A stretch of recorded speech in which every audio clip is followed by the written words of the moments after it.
Selamat siang anak-anak, selamat berjumpa kembali dan bertemu kembali lagi bersama dengan Ibu Oni dalam pelajaran Bahasa Indonesia.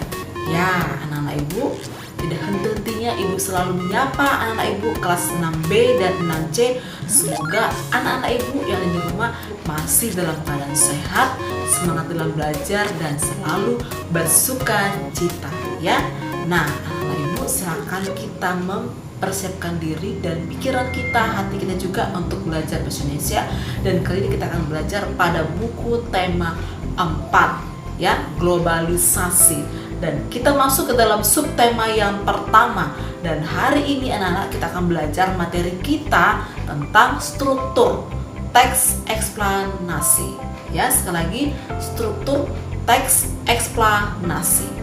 Nah, anak-anak pasti sudah pernah belajar ya, atau anak-anak yang ada di rumah masih ingat apa itu arti dari teks eksplanasi? Silakan angkat tangan di rumah. Ayo. Ya, teks eksplanasi Ibu akan ulang kembali anak-anak semua ya. Semoga anak Ibu tetap dalam keadaan semangat ya.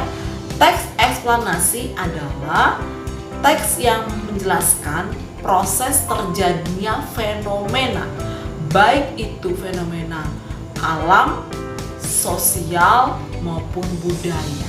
Ya, sekali lagi diingat anak semua ya. Teks eksplanasi adalah teks yang menjelaskan proses terjadinya fenomena ya, baik itu fenomena tentang alam, sosial maupun budaya. Berarti terjadinya suatu proses fenomena ya. Kemudian teks eksplanasi termasuk teks non-fiksi ya. Mengapa? Karena penyusunannya itu berdasarkan data atau fakta, bukan berupa hayalan atau imajinasi. Kalau imajinasi atau hayal itu bagian dari teks fiksi. Tapi kalau untuk teks eksplanasi merupakan bagian dari teks non-fiksi. Artinya penyusunannya itu di dalamnya berdasarkan adanya fakta atau data. Berarti tidak ada rekayasa ya anak-anak. Kemudian struktur teks eksplanasi ini terbagi atau terdiri dari 3 bagian. Nanti tolong diingat semua ya. Berarti ada 3 bagian dalam struktur teks eksplanasi. Yang pertama adalah pernyataan umum ya. Kemudian yang kedua adalah deretan penjelas. Dan yang terakhir atau yang ketiga adalah simpulan. Berarti ada 3 struktur dalam teks eksplanasi. Kalau nanti ada tugas anak-anak, berarti diperhatikan ada 3 di dalamnya ya. Kemudian pernyataan umum berisi apa? Nah, ini dia nanti dalam struktur teks yang pertama, yaitu pernyataan umum itu berisi tentang informasi umum yang telah diketahui banyak orang mengenai suatu fenomena. Berarti lebih ringkasnya lagi bahwa pernyataan umum itu berisi informasi umum ya mengenai suatu peristiwa atau fenomena yang terjadi. Kemudian kalau yang kedua, deretan penjelas itu berisi apa? Nah, ini dia, berisi tentang urutan terjadinya. Berarti adanya proses. Berarti kalau disebut dengan urutan berarti proses terjadinya peristiwa atau suatu fenomena ya. Sekali lagi anak ya, kalau deretan penjelas berarti proses terjadinya suatu fenomena yang terjadi ya. Kemudian kalau yang ketiga atau kesimpulan adalah berisi hasil akhirnya ya dari pernyataan umum dan deretan penjelas. Sudah pasti lebih tepat lagi ya kalau sudah dengan simpul, berarti hasil dari akhir semuanya itu. Kemudian biasanya bagian ini, bagian dari teks eksplanasi ini berupa tanggapan atau simpulan penulis terhadap topik yang dijelaskan. Topik itu adalah pokok pembicaraan yang dibicarakan, yang disampaikan. Berarti dalam bagian teks eksplanasi ini di dalamnya juga berupa tanggapan atau simpulan penulis ya terhadap topik yang akan dijelaskan atau disampaikan. Nah, Ibu akan memberikan contoh dalam struktur teks eksplanasi. Nanti dalam teks tersebut anak-anak kita belajar untuk menemukan ada 3 tadi ya bagian dari struktur teks eksplanasi, yaitu pernyataan umum, kemudian deretan penjelas, dan yang ketiga adalah simpulan. Nanti kita belajar ada 3 paragraf dalam teks yang Ibu akan berikan kepada anak semua. Kita akan belajar yang mana struktur pertama, kedua, dan ketiga ya. Anak-anak Ibu, seperti yang di awal Ibu sampaikan bahwa Ibu akan memberikan contoh dari teks eksplanasi ya. Nanti dalam teks eksplanasi ini ada 3 paragraf di dalamnya. Setelah kita membacanya, kemudian kita melanjutkan untuk menentukan struktur teks eksplanasi tersebut, yang mana ada 3 bagian dalam struktur teks eksplanasi ya. Yang pertama adalah pernyataan umum, kemudian deretan penjelas, dan terakhir adalah simpulan ya.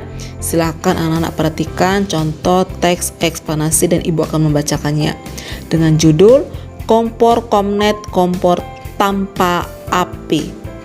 Mahasiswa jurusan Teknik Elektro Universitas Pendidikan Indonesia atau UPI Ganjar Chandra Sumindar menciptakan komnet atau kompor magnet.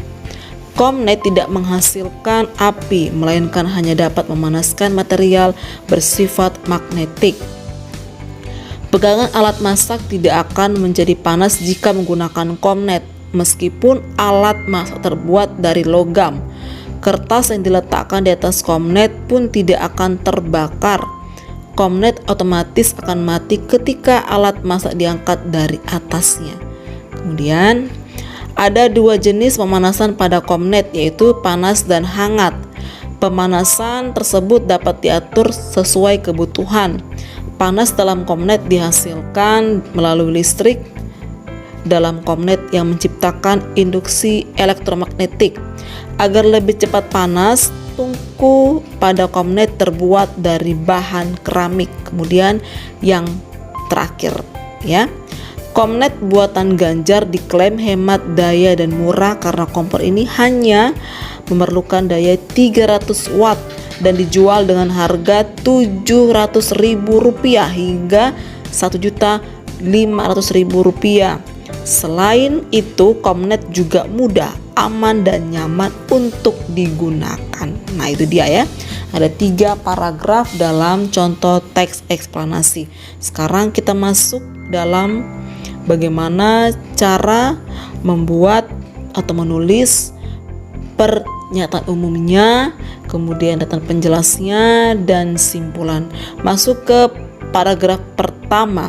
Di situ sudah ada jelas ya ditampilkan bahwa itu pernyataan umumnya terdapat di awal paragraf ya, sampai kita menulisnya di titik ya.